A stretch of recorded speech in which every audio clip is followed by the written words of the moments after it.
Hello, আসসালামু আলাইকুম viewers, welcome to my channel. কেমন আছেন আপনারা সবাই? সাজিয়াস ব্লগ চ্যানেলে সবাইকে স্বাগতম। ভিউয়ার্স, আজকে হচ্ছে একটা সাজানোর ঝোল রান্না করব, তা সেটা ভাবলাম আপনাদের সাথে শেয়ার করি। তো প্রথমে এখানে পেঁয়াজ কুচি দিয়ে নিয়েছি, আর মরিচ আধা বাটা করে নিয়েছি, হলুদ দিয়ে দিয়েছি, পেঁয়াজ বাটা। এখন হচ্ছে মাছগুলো দিয়ে দিলাম। এখন পরিমাণ মতো লবণ দিয়ে দিচ্ছি। এখন হাত দিয়ে একটু মাখিয়ে নিচ্ছি।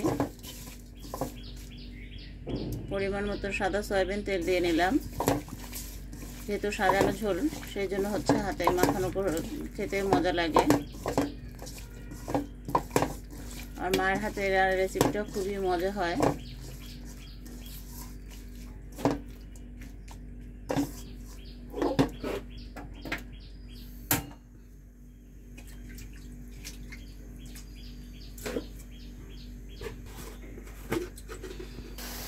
কয়েকটা তেজপাতা দিয়ে নিলাম। পরিমাণ মতন ধনে গুঁড়া দিয়ে নিলাম। একটু লাল মরিচের গুঁড়াও দিয়ে নিলাম, হালকা করে একটু জাস্ট রঙের জন্য। এবার নাড়াচাড়া করে একটু মিশিয়ে কষিয়ে নেব।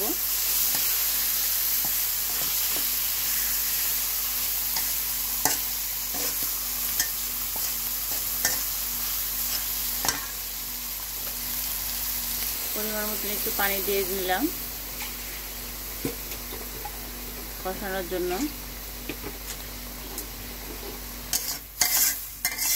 খুবই সুন্দর একটা কালার এসেছে। একবারই পানিটা দিয়ে দিলাম।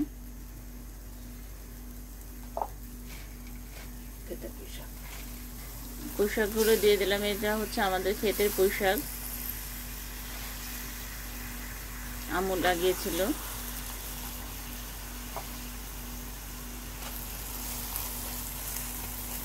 আমরা পুঁইশাকটা কাটলাম না, আস্তে আস্তে দিলাম।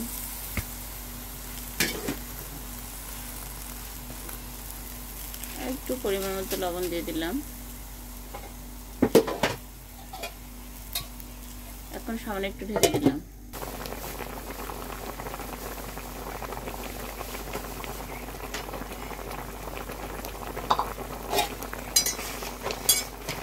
আপনার বাসায় বসে একবার হলে এই সাজানো ঝোলটা খেয়ে দেখবেন ভিউয়ার্স, অত্যন্ত মজা লাগে, যা বলার বাইরে।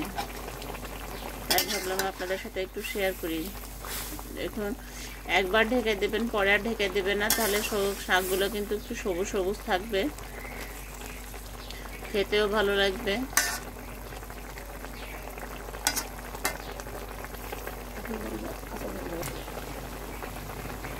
কাঁচা জিরা এখন বেটে রেখেছিলাম, সেটা দিয়ে দিলাম।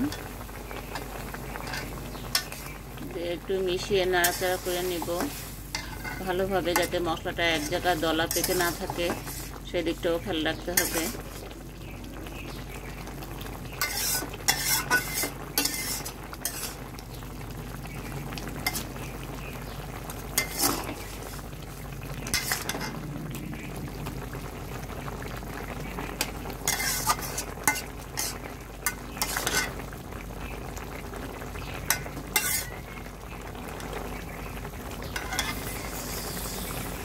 আমাদের সাজানো ঝোলটা রান্না করা হয়ে গিয়েছে। এখন আমি সার্ভিং বলে সার্ভ করে আপনাদের সামনে হাজির হচ্ছি।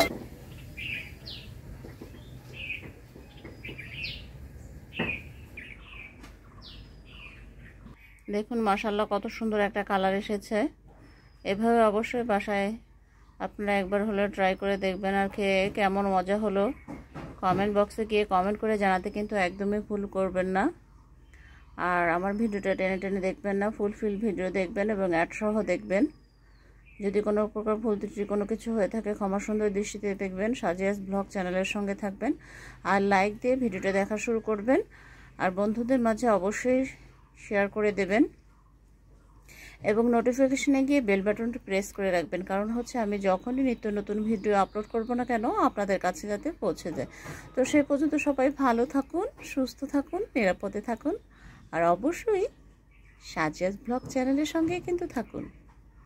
আল্লাহ হাফেজ।